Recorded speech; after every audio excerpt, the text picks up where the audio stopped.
మనిషి నాలుక కంటే చెవులు చాలా గొప్పవి. ఎందుకంటే చెవులు విన్నవి ఎవరికి చెప్పవు.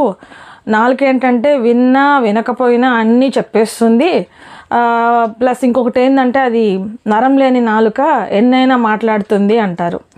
నేనైతే రియల్ లైఫ్లో ఆ కొటేషన్ అప్లికబుల్ చేసుకుంటే అది కరెక్ట్ కాదని అనుకుంటా. ఎందుకంటే ఇప్పుడు చెవులు గుండా వినింది మన బ్రెయిన్లోకి వెళ్ళి అది కోపంగానో లేదా ప్రేమగానో ఎలాగలాగా మారి నాలుక ద్వారా బయట వస్తుంది.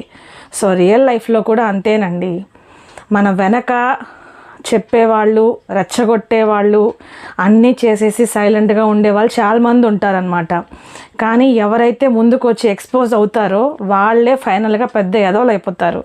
కాబట్టి మీ లైఫ్లో కూడా చెవులు లాంటి వాళ్ళు, బ్రెయిన్ లాంటి వాళ్ళు, వెనకుండి చేసేవాళ్ళు ఎవరైనా ఉంటే అనవసరంగా వాళ్ళ మాటలు నమ్ముకుని ఎక్స్పోజ్ అయ్యి ఎదవలు కాబాకండి. ఓకేనా?